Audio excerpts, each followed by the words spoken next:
Hi Erika. Hallo Melanie, ek gaan nou nie my gesiggie wys nie. Doe het reg. Doe het reg. Hmm. Lekker om Ek jou hou van hier die te hê. agtergrond. Ja, ek het dit nou net uitgefigure. Ek sukkel al 'n week lank om uit te figure hoe doen ek dit. En Dis so anders. maar jy sal sien hy's omgedraai. So ek moet nou nog uitfigure hoe kry ek hom nou reg om. Maar dis okay. Ons Maar sal dit ja, ons sal hy dit lyk nog vir my doen. reg.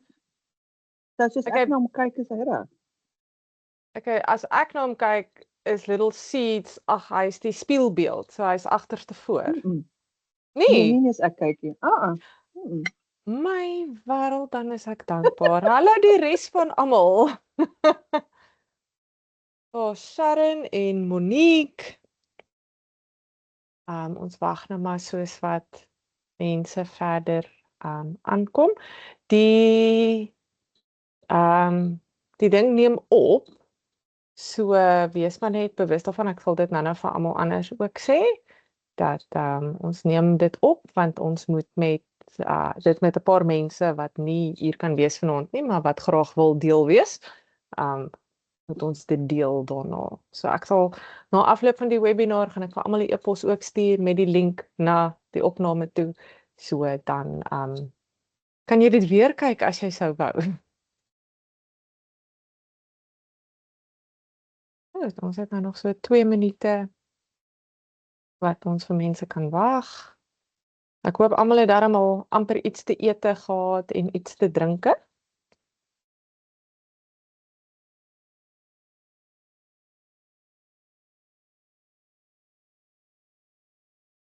Gaan hier.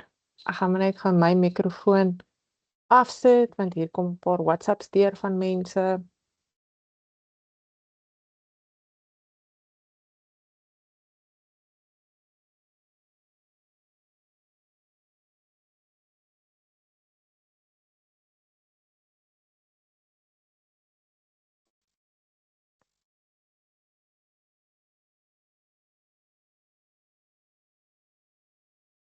Hallo Marnico, dis lekker om jou te sien. Hi, selfde. Ja, daar's Sharon ook. Lekker om jou weer te sien, Sharon.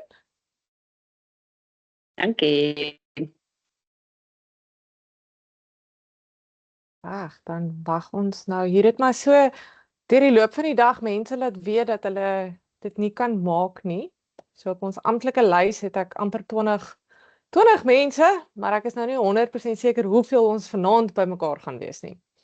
So kom ons gee maar nog so 'n minuut of 2 vir nog mense om in te kom en dan sal ons begin. Ek gaan maar net die klank afsit sodat as jy notifications op my rekenaar deurkom dat jy dit nou nie ook hoef te hoor hê.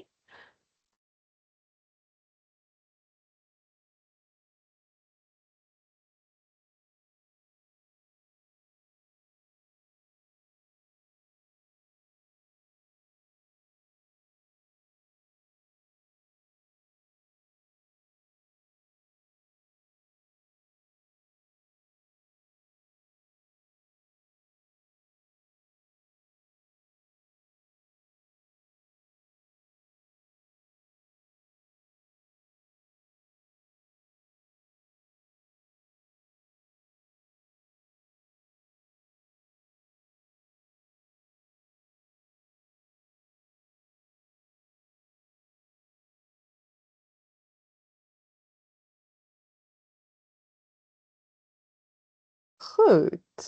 Ek weet hier gaan dalk nog so mense of twee inkom. Ek sal hulle so inlaat soos wat hulle kom.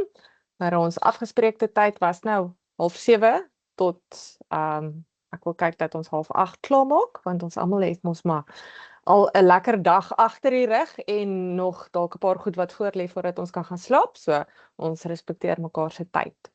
So baie welkom by ons eerste Little Seeds ontkiem webinar. Dit is regtig vir my 'n lekker geleentheid hierdie. Sommige net so ek gaan vir julle so 'n bietjie verduidelik net waar dit vandaan kom en dan sal ons so 'n bietjie met mekaar gesels oor wie is wie en waar is jy.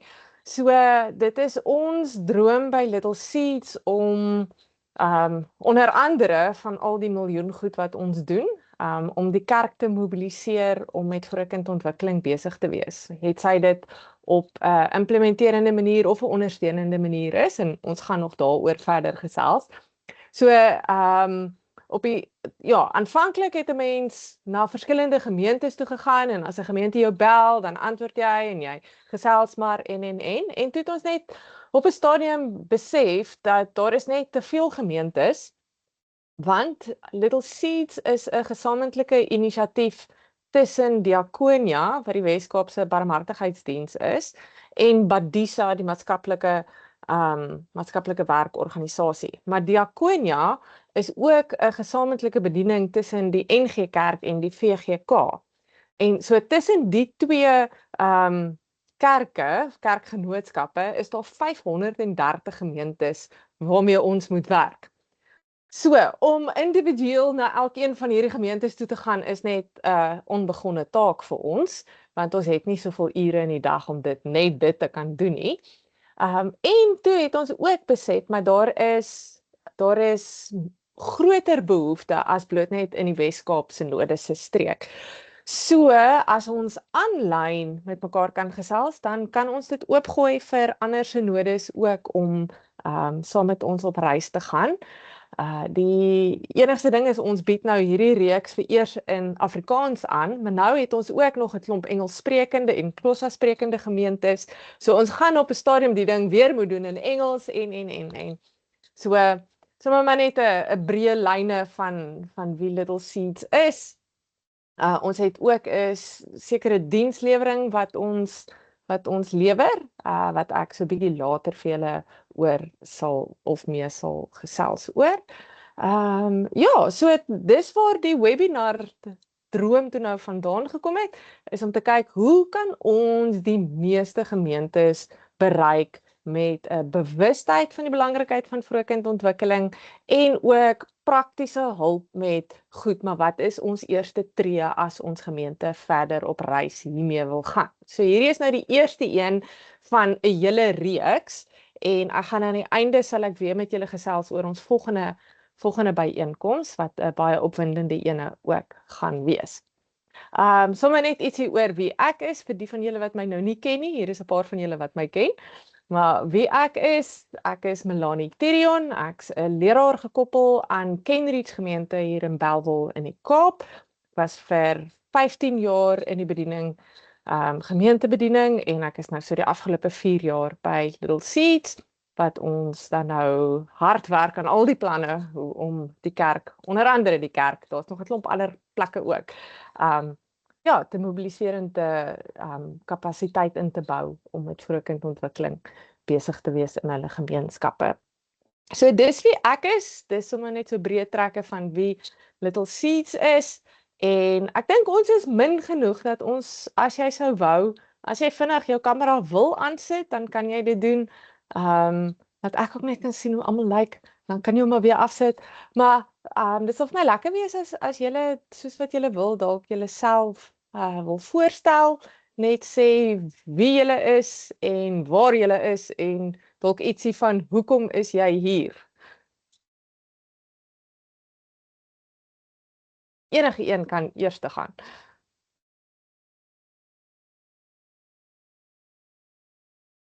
Hallo julle almal, hallo Melanie. Hallo Christine. Ek is Christine Gerber, woon in Woester, betrokke by Brandwag gemeente, en ons is maar nog in die kinderskoene, maar ons is betrokke by 'n skooltjie in ons omgewing, en met 'n leesgroepie, en mens weet nooit, dalk brei dit later uit na iets meer. Baie dankie. Dankie Christine dat jy uit die warm Woester uit inskakel hier by ons. Daar is groot dinge daar by julle aan die gang. So dis altyd lekker. Ons werk ook so, ons is ook op reis saam met hulle gemeente. So is lekker dat julle hier is. Ek is Erika Hougaard, programbestuurder by Little Seeds, en dit is so lekker om 'n paar bekende gesigte te sien. Vir Christine en Sharon, dit is baie lekker om julle hier te hê. So, ek sien uit om te hoor wat Melanie vir ons, hoe sy dit vir ons vanaand gaan vertel. Dankie Melanie. Dankie Erika dat jy ook moeite maak om hier na ure hier te wees. Ek sal volgende gaan. Ek is Marnico Wessels en ek is 'n predikant in Patterson, 'n klein plattelandse dorpie en ja, wil maar net leersaam wees.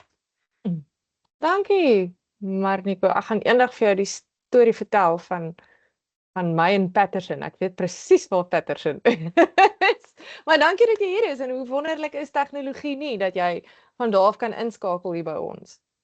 Ja, ek is dankbaar dat jy hier is. Hi, ek is Sharon. Ek is ook saam met Christine by Brandwaggemeente betrokke. En soos Christine reeds genoem het, is ons baie betrokke by die brandwagskooltjie in ons omgewing, wat ons elke Vrydag vir hulle gaan stories en die goeders lees. So, en biblioteek het by ons ingeskakel en ek sien uit om net meer toerusting te kry om dit nog beter te kan doen. Reg, dankie Sharon dat jy ook jou tyd neem om hier by ons in te skakel. Dis lekker om op so 'n manier ook verder saam met julle te reis. Ek is wel net bevrees, ek weet nie of daar nog iets is wat ek julle kan leer nie. Ek dink dat daar is, soos ek sê, mense het nooit uit om te leer nie. Jy het altyd goeie voorstelle, so ons sien Ja. uit na dit vandag Reg. vanaand. Goed, dankie Sharon. Ek wonder of Monique gou haarself wil bekendstel. Okay. Kom ons begin die aand dan. Bid ek vir ons saam en dan gaan ek vir julle so 'n vraag of twee vra wat julle asseblief sommer net so lekker wat ons lekker oor kan gesels. Maar kom ons sluit die oë en dan bid ons saam.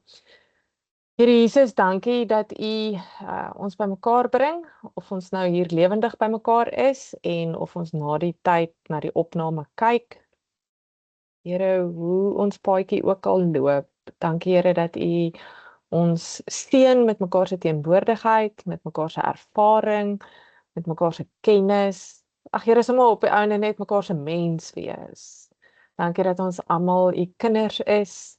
En Here dat ons almal met 'n hart vir kinders hier sit vanaand. Ons sou nie hier gewees het as ons nie iets gesnap het van hoe belangrik U kinders of die kinders in U koninkryk is nie.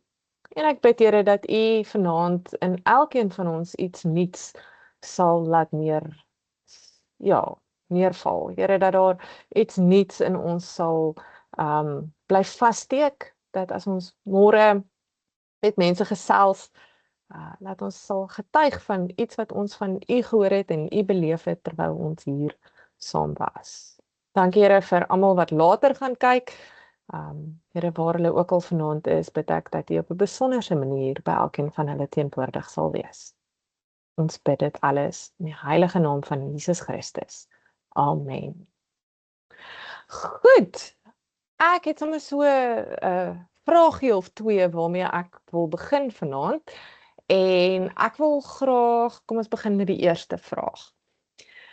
Dink vir my aan die mens of mense wat die grootste invloed op jou gehad het voordat jy skool toe gegaan het.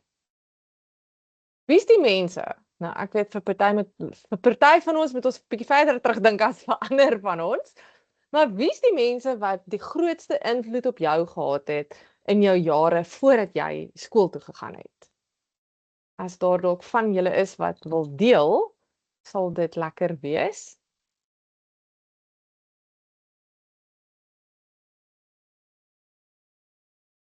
Melanie, ek het nou dadelik gedink aan my oupa. Ja?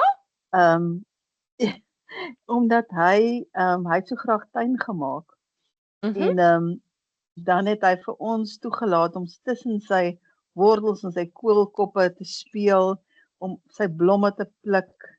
Hy het net vir ons hy het vir ons so baie vryheid gegee om net te ontdek. En dit is hoekom ek hom so onthou uit my kinderjare uit. Ja. Okay.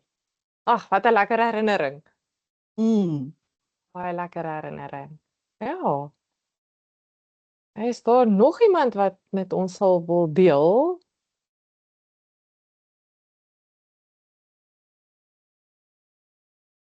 Melanie, ek dink Ja. nou sommer onwillekeurig, ja, mense ouers is natuurlik geweldig belangrik. Of vat my terug na my vroegste herinneringe. Ek is 'n aangenome kind.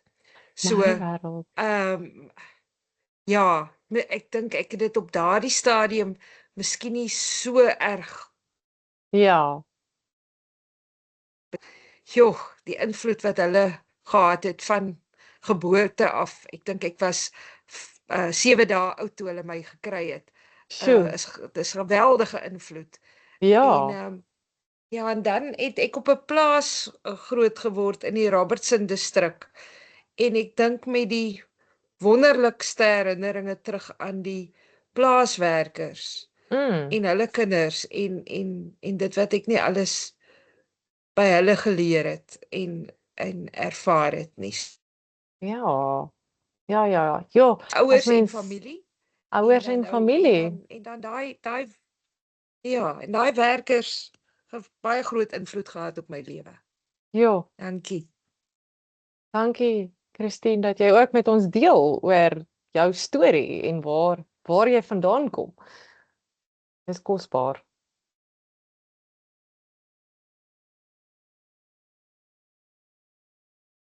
Ja, Reg, ek nog dink 'n ek laaste kan- kans, Marnico? Ek dink ek kan saam met Christine stem oor jou ouers wat 'n Ja. groot rol speel.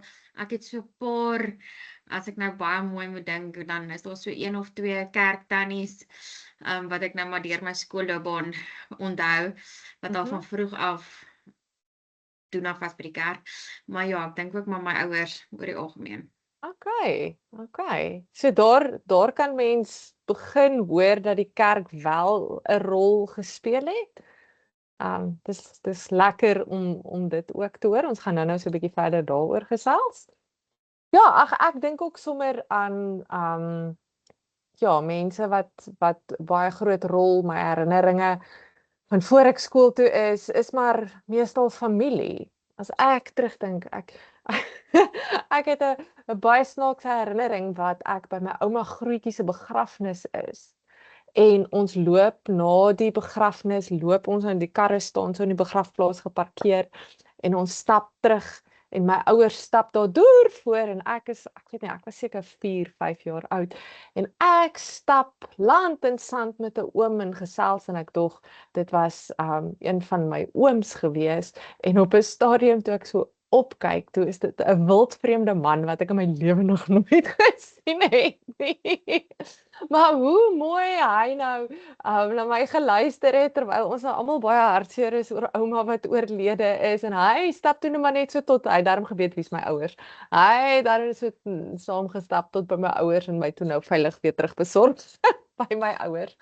So ek dink ook aan familie as ek terugdink aan my kinderjare voorskool, maar een van my lekkerste voorskoolherinneringe is om op 'n Sondag aand tydens die aanddiens op my ma se skoot te geslaap het. Dit was altyd vir my so lekker want die dominee het my so aan die slaap gepraat daai tyd van die aand. En dan was ek al lekker moeg. Dan het ek altyd so op my ma se skoot geslaap. Dit was baie lekker geweest. Goed, ons gaan nou terugkom na die vraag want daar's 'n rede hoekom ek hierdie vraag vra. Sommer net 'n tweede vraag in die huidige gemeenskap waar jy nou is. En ons almal sit in 'n klomp uiteenlopend verskillende gemeenskappe. Waar volgens jou observasie wat jy al kon maak, spandeer voorskoolse kinders meeste van hulle tyd terwyl hulle ouers deur die week dalk werk, of dit nou plaaswerkers is, of dit die mense in jou buurt is, waar bevind voorskoolse kinders hulle self gedurende die week?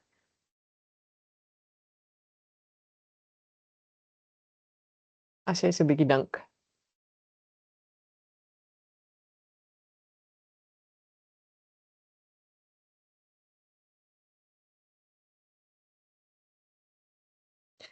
Ek dink in ons gemeenskap of daar hier waar ek woon is die meeste van die of mamas werk. So ja, die kindertjies is van kleins af by speelgroepe en skooltjies. So ek dink dit is waar hulle die grootste gedeelte van hulle week spandeer. Mm. Saam Ja. met 'n dagmoeder en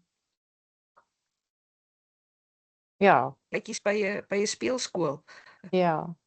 Naweke miskien meer by die huis en op 'n Sondag dalk in die kerk. Dit gebeur ook nie meer so gereeld soos wat dit in die verlede gebeur het toe ons Ja. kinders was nie. Ja. Maar ja, nie in hulle spandeer meer tyd in 'n ander huis of by 'n skooltjie as wat hulle by die huis spandeer. As ek Okay. nou so vinnig moet dink. Alright. Goed. Hou vas aan daai gedagte. Nog iemand? Ek kan saamstem met Christine, dit is nogal die meeste ouers met vandag se tyd met finansiële omstandighede moet hulle werk. Ja. So hulle het nie 'n keuse as om die kind eerder in 'n dagskool of in 'n nasorg te sit na skool nie. So hulle het nie meer so baie tyd om by die huis te spandeer en soos Christine nog sê meeste naweke en van die ouers werk naweke. So dan is dit dalk die ouma of die oupa wat dan moet Ja. in vir die kinders. Ja. Ja. Maar Nico, ek is nogal geïnteresseerd hoe loop dinge daar in Patterson? Man, dis nou eintlik snaaks dat Monique nog nie begin praat het nie, want sy is eintlik meer doenig met die kinders in die gemeente as wat ek is. Okay. Maar ek dink dit hang af watter gemeenskap 'n mens van praat. Ek dink die blanke gemeenskap se kinders is geneig om tot op 'n sekere ouderdom toe eintlik maar meer op die plase te bly. Met 'n nanny wat hulle help totdat hulle so graad R of graad RR na toe moet gaan, dan soek hulle nou skool.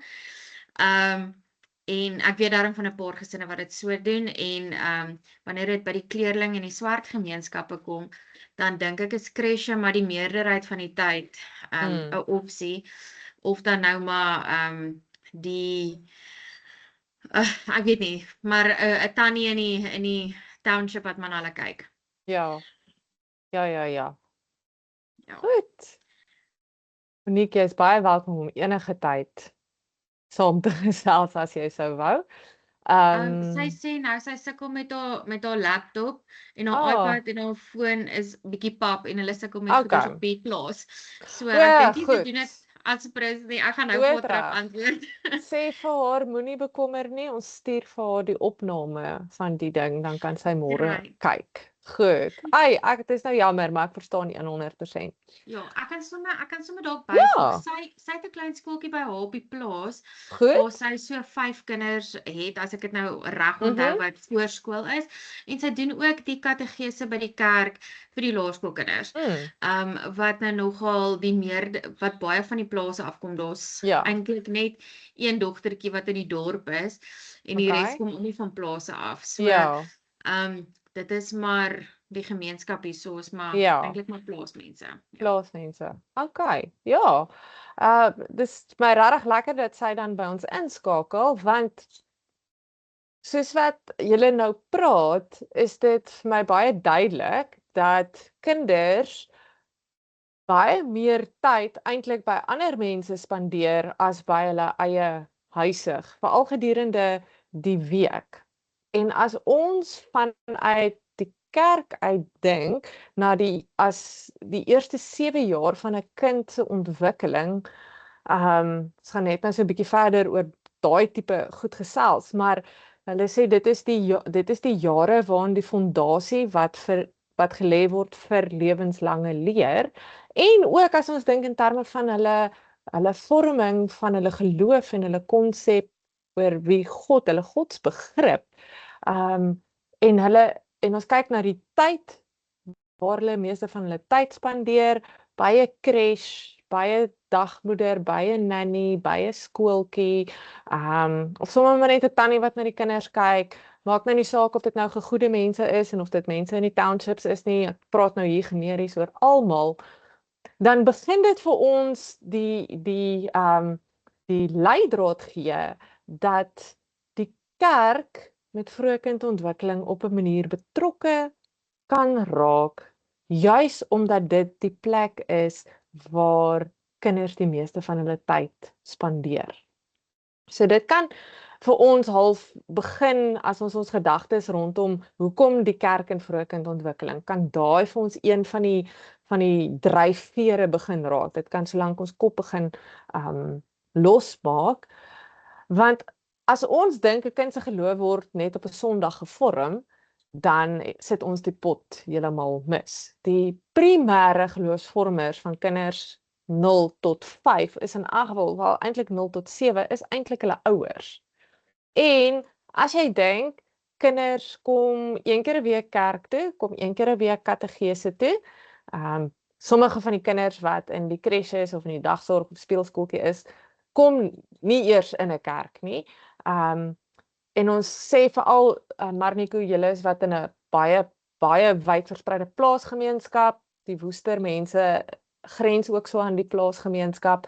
Jy weet, sê nou maar hulle kom elke tweede Sondag kerk toe. Dan is dit hoogstens 25 uur in 'n jaar se tyd wat die kerk direkte kontak met die kind het. Dit is 1 uur meer as 'n dag.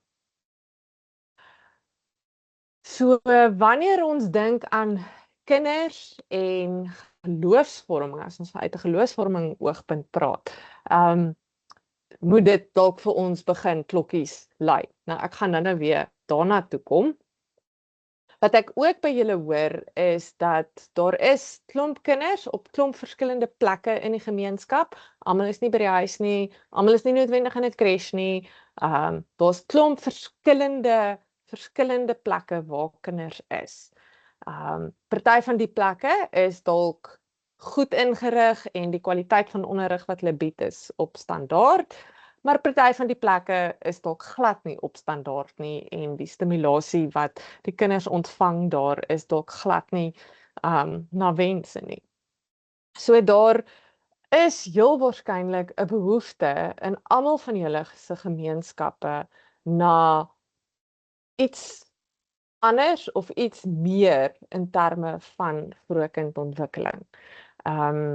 Het sy dit is om ander dienslewering te bied of om die huidige dienslewering wat daar is te verskerp en die kwaliteit te verdiep en. Maar dit is webinar nommer 3 se tema, so ek kan nie te veel daaroor verder sê nie, so hier's net so 'n klomp inleidende gedagtes wat ek met julle deel. Enige tyd as julle 'n vraag het, moet asseblief nie huiwer om my te stop nie. Ek gesels graag. Ek wil sommer dan net met julle hierdie deurgesels vir vanaand. Maar nou moet julle vir my sê of julle enige iets sien. Dit is veronderstel om 'n PowerPoint te wees wat sê vroeë kindontwikkeling en kerk. Kan julle dit sien? Sal iemand net gou hardop ja sê asseblief? Ja, Melanie, ons kan sien. Okay, doodreg, want ek kan nou glad nie julle Ons kan.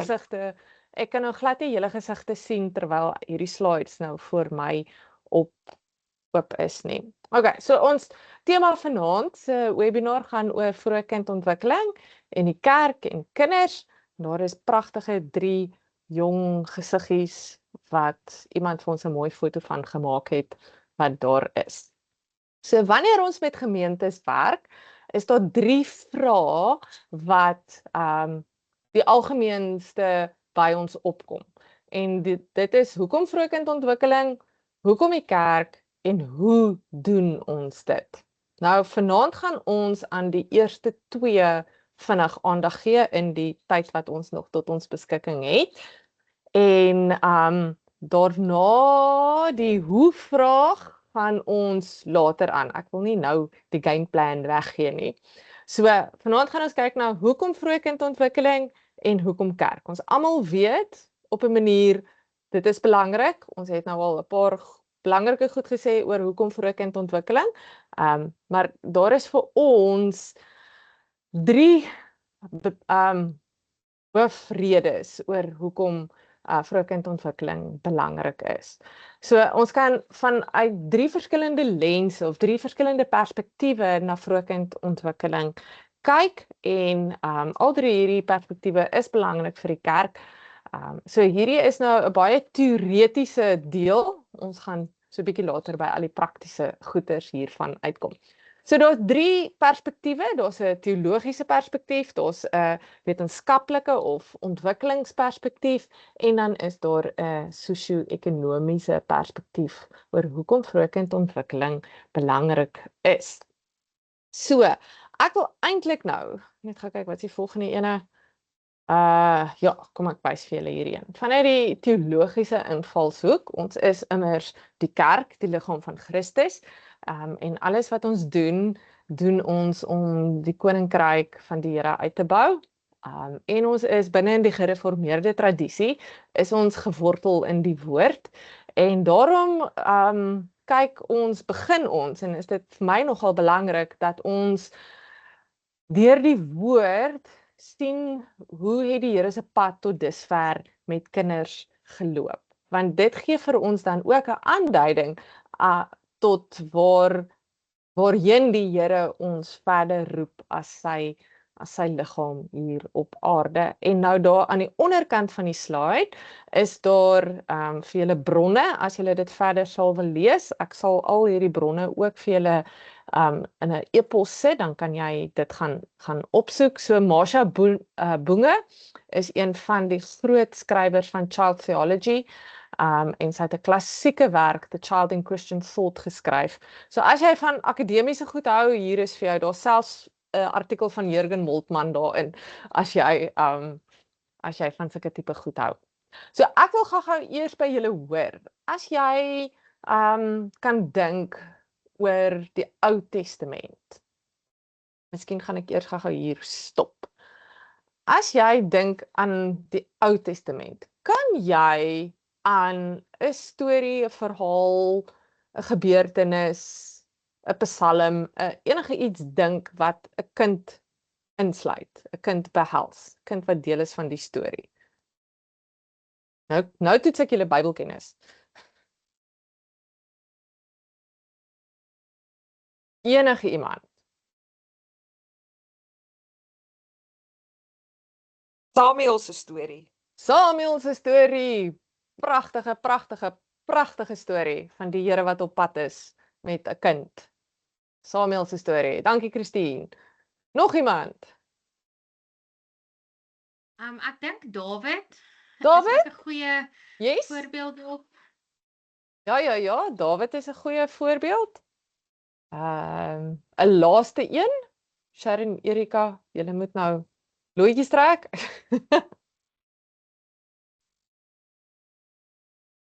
Enige Ek kan nog een sê. Okay, Marnico sy's die dominee hierso. Dis nie die rede nie. Nee, Ja, okay. ek dink sommer net aan die lewensverhaal van Moses. Ja. Ek meen ons het tog sien ons 'n groot gedeelte van sy lewe in die Bybel. So Yes.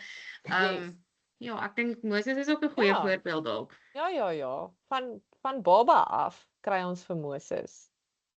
Ja.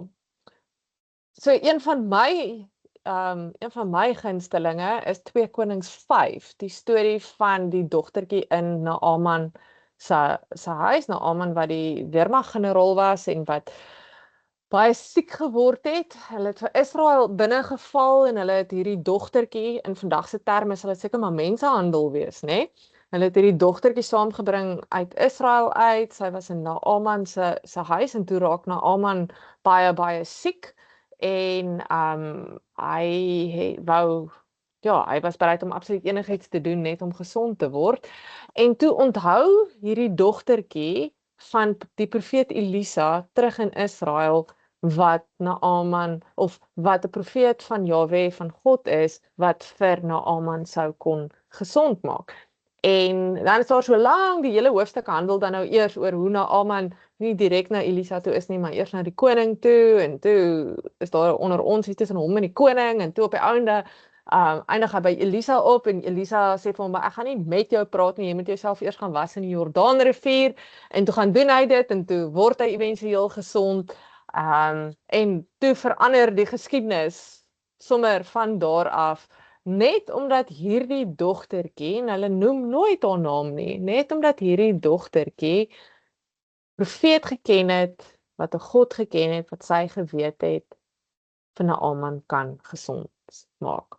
En ons lees so net in 2 of 3 verse van haar, en dan lees ons nooit weer van haar nie, maar sy het so groot kritiese rol gespeel in Naaman se gesondmaking, en dan die res van die geskiedenis wat volg, dat dit is eintlik 'n baie ongelooflike verhaal. So ons sien reg deur die Ou Testament. Jy sê as mens dink Psalm 139 waar die psalmdigter, ek dink is 'n psalm van Dawid.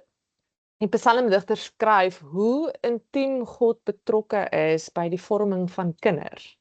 Nog voordat iemand geweet het wat se kleur jou hare en jou oë gaan wees, het God geweet. Hy het jou in jou ma se moederskoot aan mekaar geweef. Daar's 'n klomp van die psalms wat terugverwys na watter seën kinders ook dan in 'n familie kan wees. En dan is daar 'n klomp verhale. So ons sien reg deur die Ou Testament hoe God sy teenwoordigheid en sy almag en sy heerlikheid kom wys deur kinders. As jy maar net Moses se storie en Dawid se storie wat jy genoem het, nê? Nee? Samuel se storie. Dit wys alles terug na die Here, God wat ons aanbid, wat op so 'n besonderse manier by elkeen van ons op 'n baie diep persoonlike manier betrokke is, nie net ter wille van onsself nie, maar ter wille van die nasie van Israel in daai tyd. Ja. Nou as ons Nuwe Testament toespring, voordat ek slide opsit, wonder ek of kan julle enige stories wat kinders, enige tekste wat kinders behels, kan onthou. En nou wil ek nie Jesus se woorde oor kinders hoor nie. Ek dink sommer net aan Jesus se bediening. Waar is kinders in Jesus se bediening? As jy sommer nou so kan dink.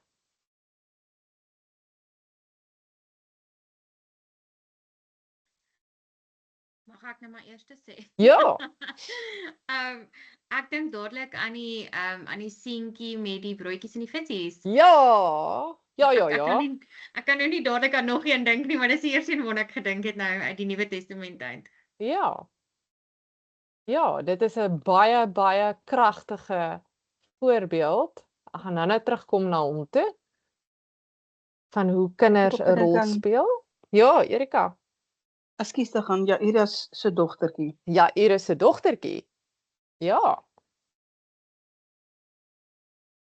Dit is interessant dat ek het iewers die statistiek gelees. Ek het dit net nog self nie net so mooi gaan uitfigure nie, maar in meer as 80% van Jesus se wonderwerke word kinders ingesluit.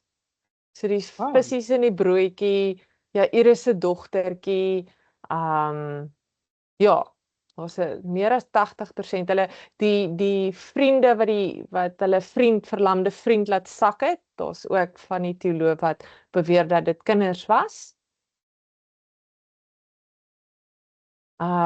Ja, en dan is daar natuurlik in die Nuwe Testament Jesus se woorde self oor kinders. Jesus is baie uitgesproke oor kinders. En die postuur van kinders, nie net dat ons soos kinders moet word nie, maar hy het ook baie gewigtige woorde vir mense wat na kinders moet omsien. Enigeen wat sê enigeen wat hulle verhoed om na hom toe te kom, kry 'n meelsteen om die nek en word in die see gegooi. So Jesus plaas baie klem ook op kinders. En as ons daaraan dink, hoe het Jesus in hierdie aarde ingekom, op hierdie aarde ingekom as 'n pap baba? Hy's nie verskyn toe hy 20 jaar oud was nie. Hy is hier as 'n papbaba gebore en moes deur die hele proses van ontwikkeling gaan om op die ouende te word wie hy was. En ons lees van hom wat weghardloop vir sy ouers en in die tempel gaan begin bedien en almal kwaad maak en almal ontstel en sy ma ontstel en tipiese kind. So Jesus self het geweet hoe dit voel om 'n kind te wees. En dan laastens, as ons nou dink oor kinders en ons teologie, dan kan ons nie anders as om stil te staan by die sakrament van die doop nie. So binne in ons gereformeerde tradisie glo ons dat wanneer ons 'n kind doop, of dat die doop 'n teken is van God se belofte of sy getrouheid, wat al kom van die verbond wat hy met Abraham gesluit is. En met elke kind wat gedoop word daai belofte hernie, persoonlik aan daardie kind wat God kom en sê dat jy word ingebind in ons geloofsfamilie, jy word ingebind in die familie van God, maar ook dan die gemeente wat saam met die ouers beloof dat ons sal omsien na hierdie kind. So elke keer wanneer ons in die gemeente 'n kind doop, bevestig ons eintlik die Here se genade, se liefde en se uitnodiging vir kinders om na hom toe te kom. So wanneer ons dan nou gesels oor, ek hoop julle kan nou weer weer die slide sien. Ja, so dit is vir ons die teologiese invalshoek, dit is vir ons die teologiese boustene oor hoekom die kerk met kinders, of dit nou is sondagskool, kategese, of dit is vroegkindontwikkeling deur die week, of dit is op watter manier ook al, is dit vir ons belangrik, net om te weet, ons doen hierdie nie omdat ons oulik is nie, of dat watter rede ook al nie, ons doen dit eerstens omdat dit vir God ook belangrik is. Reg. So daar is vir julle 'n klomp bronne wat julle ook kan gaan lees indien julle sou wou. Dit is sommer net ons invalshoek. Ja, Ekskuus Melanie, ek sien nie op my skerm die slides slide nie. Okay, laat ek net gou dan net myself hier uitkry. Laat ek myself, die slide is oop voor my. Ek net gou. Dan dankie dat jy vir my sê. Kom ek maak. Sien julle, moderne tegnologie werk goed tot dit nie meer lekker werk nie, nee. Kom nou. Hy wil nou nie. Ag, kom ek escape gou hierso. Okay, dit gaan reg. Kan julle kan julle hom nou sien? Ja, dankie. Reg, dankie dat jy my daaraan. Ja, right. So dit is waarna ons gekyk het. Kinders in die Ou Testament, kinders in die Nuwe Testament, sakrament van die doop, die verbond wat sentraal staan. Dit is hoekom ons as kerk, as geloofsgemeenskap, eerstens met kinders betrokke is. Reg. So dit is die teologiese invalshoek. Die tweede invalshoek wat ons het, is wat ons noem die wetenskaplike invalshoek, en dis die boublokke van vroegkindontwikkeling. So hierdie is 'n raamwerk wat ons veral hier by Little Seeds gebruik wanneer ons nadink oor dienslewering en gemeenskappe en vroegkindontwikkeling. Die raamwerk het ontstaan vanuit die Wêreldgesondheidsorganisasie wat internasionale navorsing gedoen het oor kontinente heen, oor wat is die dinge wat maak dat kinders floreer en groei. En toe het hulle hierdie raamwerk saamgestel om ook vir ons te wys dat vroegkindontwikkeling is soveel meer as net 'n dagsorg of 'n crash of 'n dagmoeder. Daar is verskillende komponente wat nodig is vir kinders om optimaal te groei en te floreer. Nou, binne in hierdie lê daar ook ontwikkelingssielkunde, daar lê fisiese ontwikkelings projekte en ons gaan in 'n volgende webinar gaan ons die geleentheid hê om so 'n bietjie dieper daarin te gesels. Vir nou is dit belangrik dat julle moet weet dat daar is verskillende boublokke wat alles saam, as dit saam goed gebalanseerd is, die gevolg het dat kinders groei, optimaal groei en floreer. Nou hierdie is die Engelse ene, ek het hom net so uit die Wêreldgesondheidsorganisasie se verslag geneem. Daar is 'n Afrikaanse een ook, ek het nou net die Engelse een hierso. Goed, so kom ons gesels gou-gou deur hierdie 5 boublokke.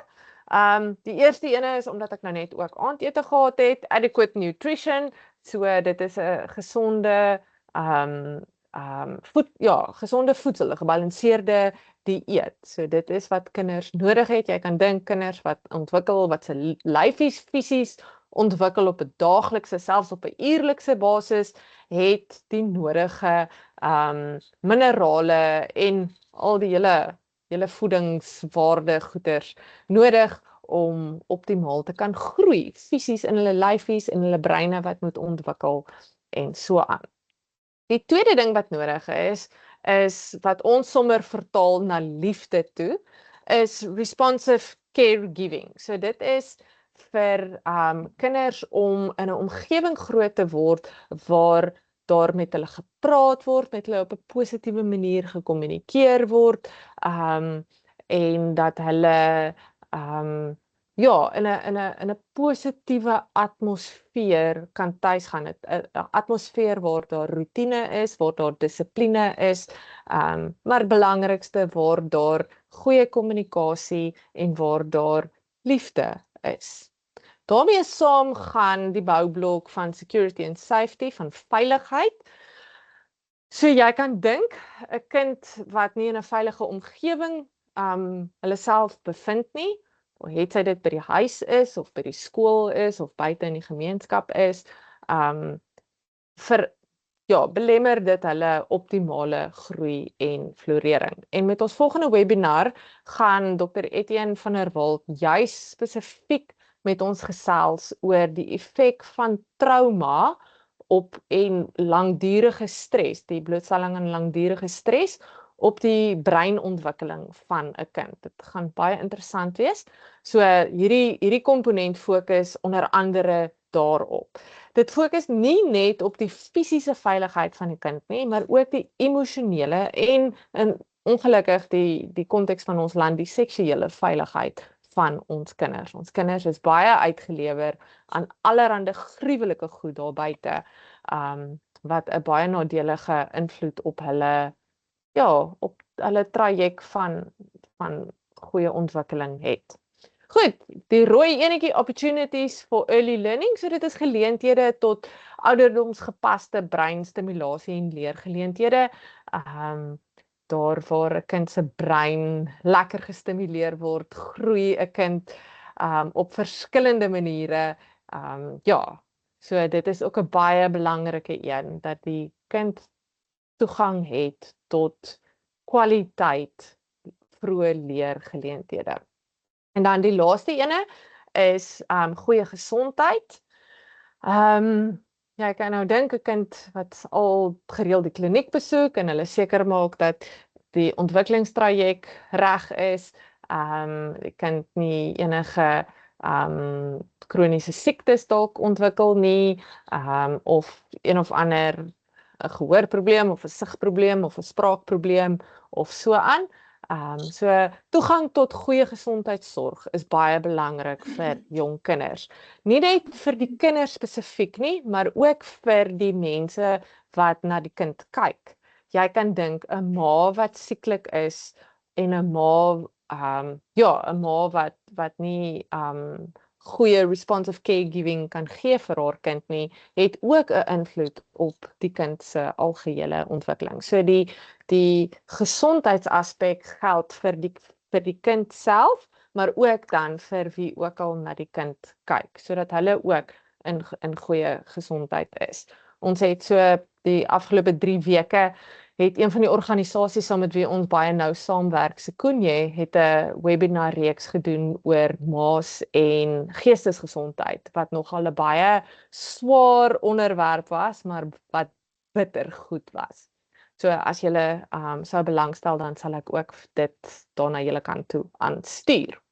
Goed, so dit is ons wetenskaplike invalshoek, die Wêreldgesondheidsorganisasie se boublokke van vroegkindontwikkeling. So op die ou einde van die dag wil ons eintlik hê dat in elke liewe gemeenskap in Suid-Afrika moet hierdie boublokke optimaal funksioneer sodat die kinders in elke gemeenskap kan floreer en kan groei. So nou kan jy alreeds dalk sien dat jou gemeente kan dalk nie 'n crash hardloop hier aan die kant nie, maar julle kan dalk help om ouers by te staan sodat hulle met liefde ook dan na hulle kinders kan kyk of na die gemeenskap se kinders kan kyk. Of julle kan help met voedselverspreiding of. So hierdie gee vir mense ook 'n baie lekker raamwerk. Wanneer 'n mens as gemeente onderskei, waarmee moet ons besig wees? Goed. Kom ek kyk, waar trek ek nou? Reg, hoe lyk ons tyd? O, jat, ek het 10 minute oor. Die sosio-ekonomiese invalshoek. So dit is die derde paradigma waarmee ons werk. Daar is 2. Die een is dat vroegkindontwikkeling is internasionaal bewys dat dit 'n vroeë intervensie manier is om die siklus van armoede in 'n land te deurbreek. So as jy die basis reg het, optimale leer, kinders wat lewenslank leer, kinders wat se skoolgereedheid reg is.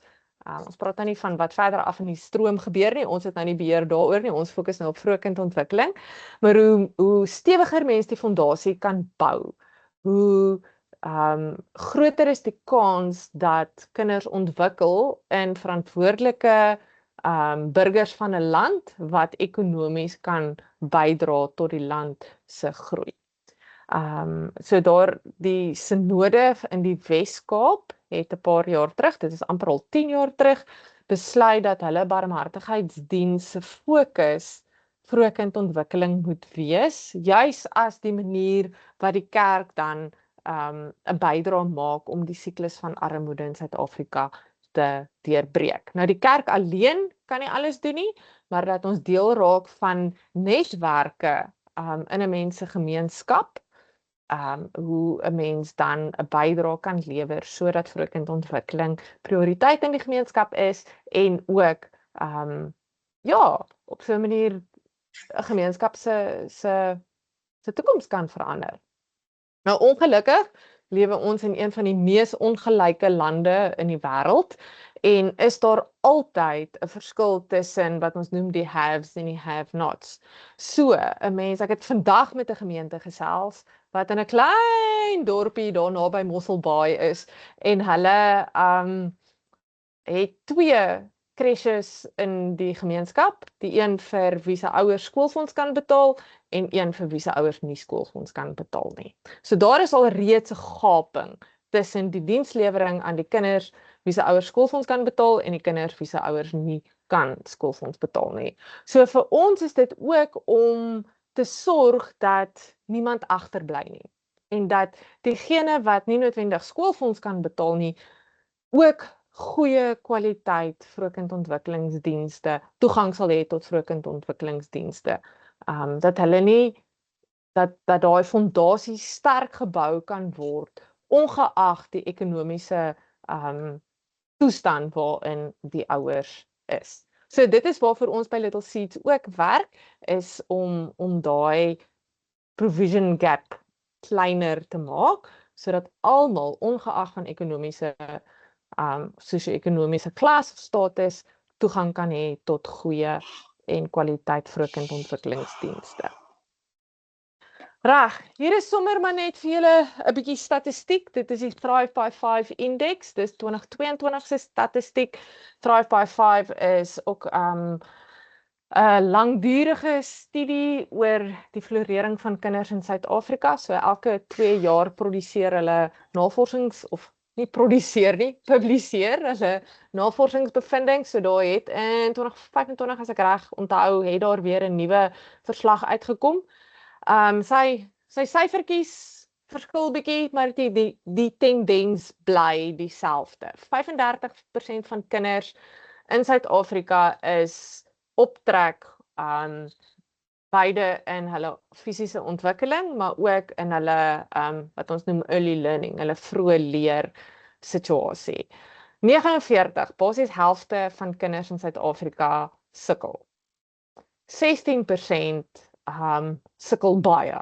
Dit is nogal 'n groot aantal kinders. Hier is sommer die 5 kern leerontwikkelingsareas wat hulle meet in hierdie navorsing.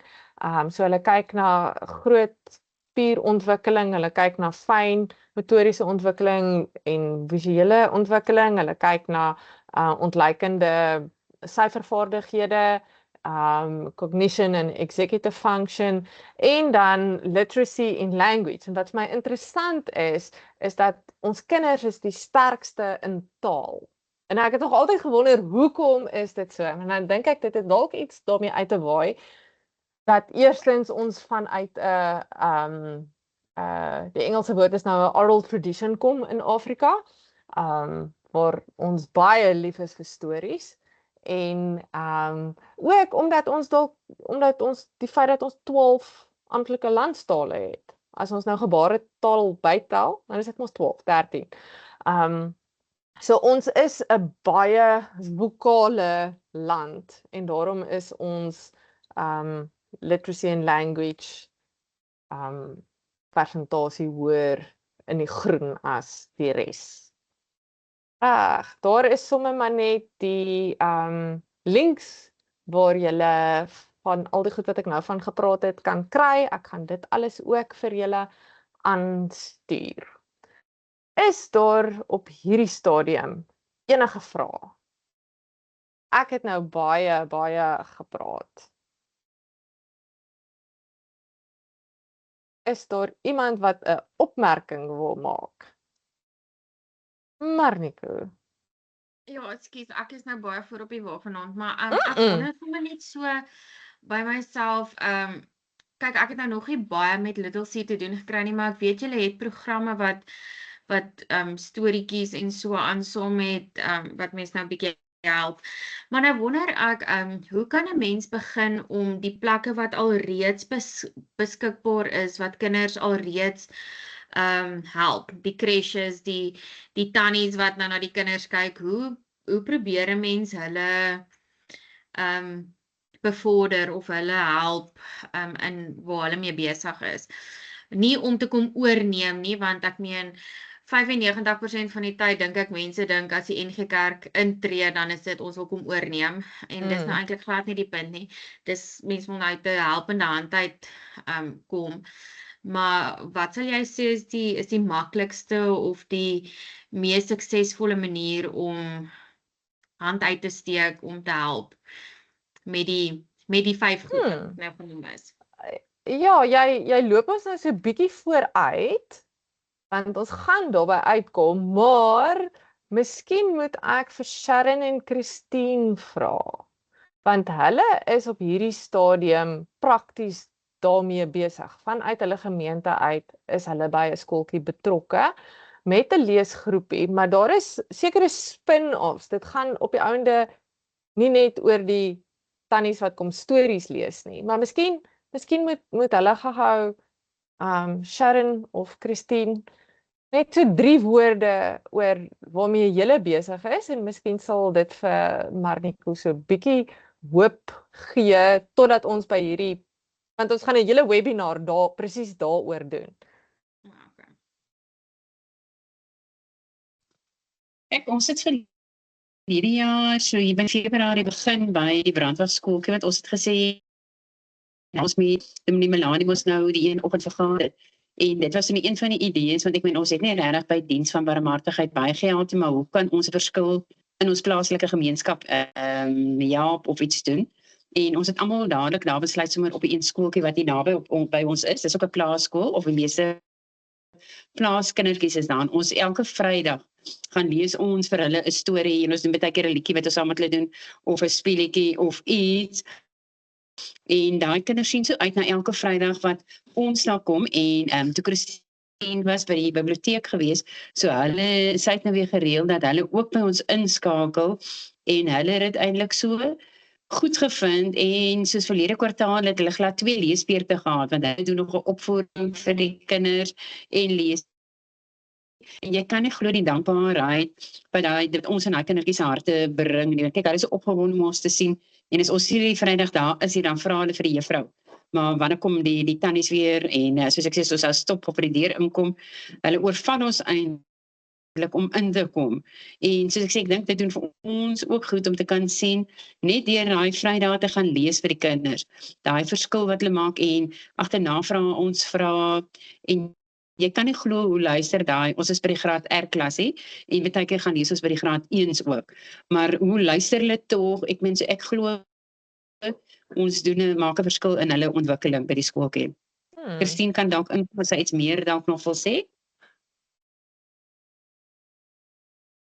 Ek dink jy het omtrent alles gesê, Sharon, maar ja, vir ons is dit net belangrik dat wanneer ons vir hulle iets lees of iets leer, dat ons vir hulle vra daaroor. Sharon het dit nou al, maar anders het dit nie veel betekenis nie. So 'n mens moet, wanneer jy by so iets betrokke raak, 'n storie kies waaruit jy een of ander komponent kan of meer kan aanraak sodat jy vir hulle kan vra daaroor, want hulle moet iets leer uit die situasie.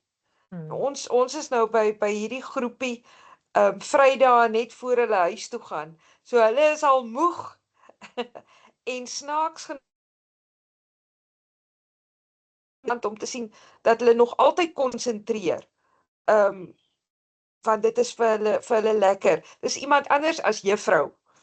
Jy weet wat hulle kom besoek. So dis maar 'n eenvoudige manier waarop ons begin het, maar mens kan klaar agterkom dat dit vir hulle groot waarde het. En Christine, Sharon, watse waarde dink julle het dit vir daardie juffrou?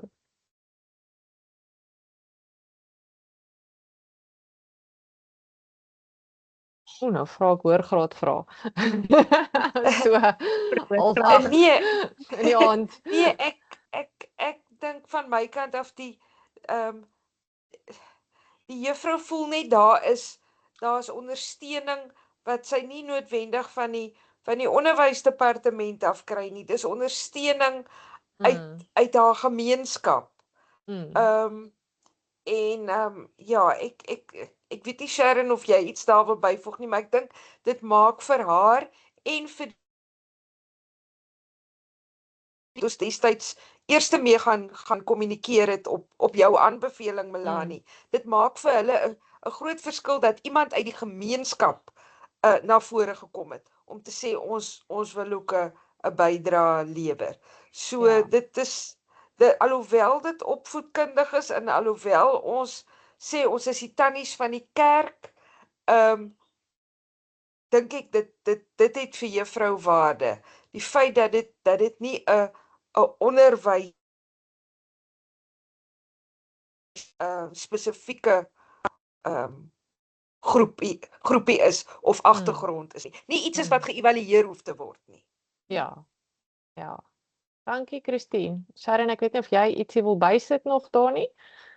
Ek kan net sê die juffrou ook, sy is so dankbaar en die goeders en as jy kyk agterna die boodskapies wat sy stuur, dan sê sy ons besef nie wat dit vir haar ook beteken dat ons vir die kindertjies en die goeders kom lees hier. So van die onderwyseres se kant af ook kry ons ook nog 'n goeie terugvoering en soos ek sê hulle geniet dit en ook amper net so baie soos wat ons se doen, maar soos ek sê hulle is regtig baie toeganklik vir ons.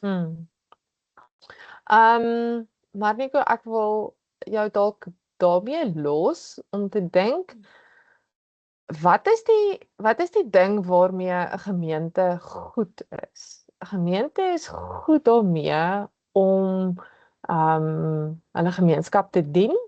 'n Gemeente is goed daarmee om vir hulle gemeenskap te bid. 'n Gemeente is goed daarmee om mense byeen te bring. So ek wil nou versigtig nie nou nie nou want ons gaan daarby uitkom en dis 'n groter gesprek en dis 'n deeglike gesprek wat mens moet voer. Maar ek wil jou uitdaag en vir jou sê dink daaraan waarmee is julle gemeente goed en hoe kan julle die skool daarmee dien? Ja. So vir Woester Brandwag gemeente het hulle vir Christine gehad wat die biblioteekdienste in die vallei op haar eie bestuur het omtrent en so 'n leesgroep was vir hulle 'n natuurlike uitvloeisel van dit waarmee hulle as gemeente goed is. So ek hoop dit stuur jou in 'n rigting, dit gee nog nie finale antwoorde nie, maar dit mag jou dalk in 'n rigting stuur. Reg, kan julle glo, ons tyd is verby. Ek dink die laaste ding, soos wat Christine nou gesê het, dat daar moet altyd leer plaasvind en 'n mens leer die beste as jy reflekteer op dit wat jy sopas hanteer het. So ek wonder of julle sommer nie net so gou 30 sekondes wil vat en net dink aan wat is die een ding wat jou bybly uit alles wat ons vanaand oorgesels het? Wat is die een ding wat jou bybly? Dis dalk iets wat jy nuut gehoor het vir die eerste keer. Dis dalk iets wat weer bevestig is, iets wat jy alreeds geweet het, maar wat net vir jou bevestig is. So nou gaan ek vir jou daai vraag vra, wat het jy geleer vanaand?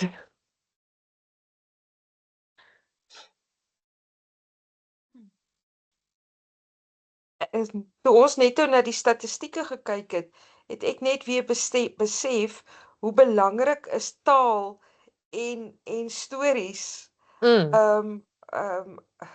in ons gemeenskappe en ja, en ons moet dit nooit vergeet nie en ons moet dit uitbou. Dit het my net weer daaraan laat dink dat ons geletterdheidstoetse, wanneer daar sistemiese toetse by die skole gedoen word, is die uitkoms so swak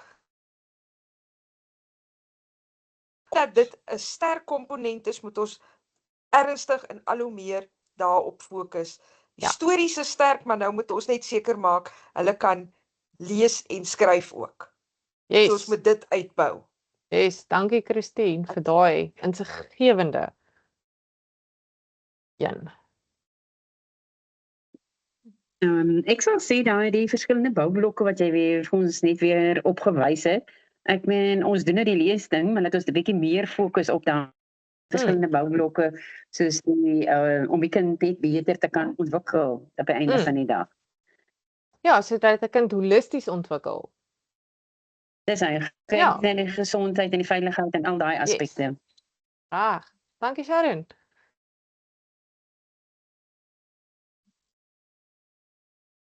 Ja, ek gaan eintlik saam met daai blou boublokke eenstem, want die feit dat ons is nou eintlik maar 'n kerkinstansie as ons hier bymekaar saam is, of 'n Christelike instansie, ons probeer liefde uitwys en die feit dat jy gesê daai een van die caring, sê ons sommer dis liefde.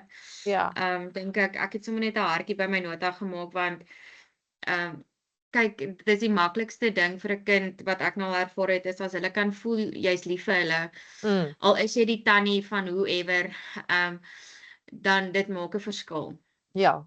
So ja, daai het nou vir my uitgestaan. Dankie. Dankie Marnico.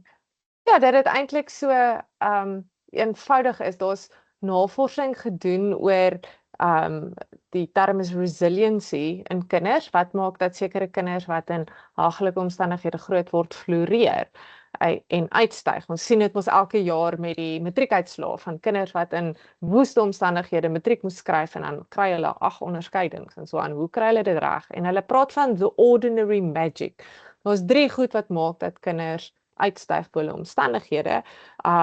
Dit gaan oor 1 versorger wat stabiel is in die huis, 'n verhouding met iemand buite die huishouding, soos 'n onderwyser, 'n kerktannie, iemand by die skool en dan toegang tot geleenthede op kritieke tye.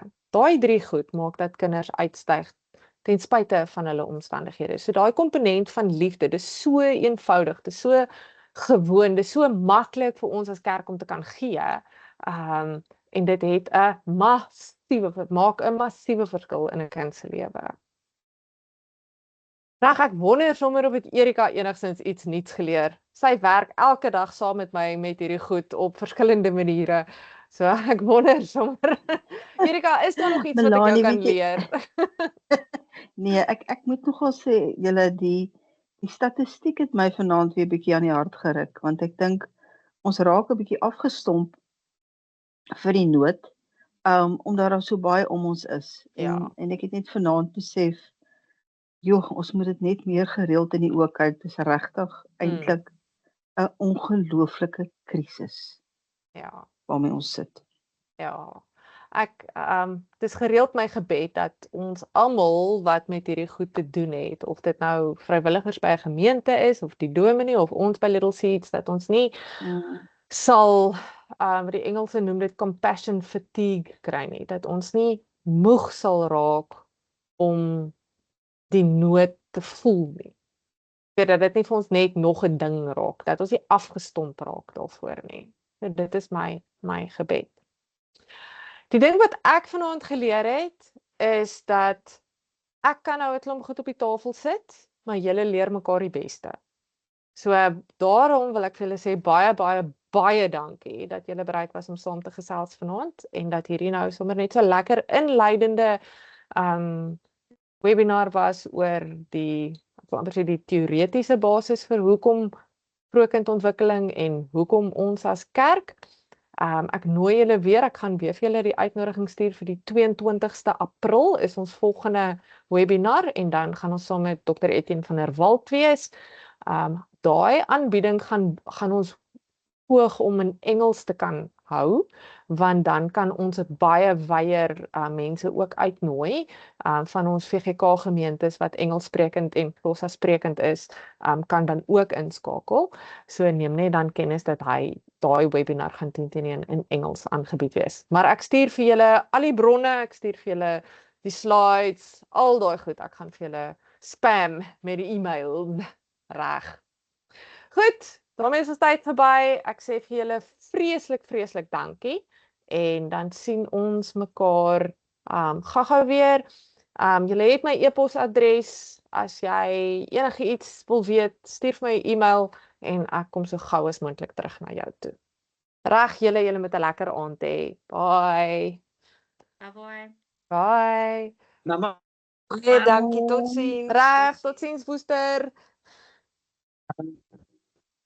Bye bye. Bye.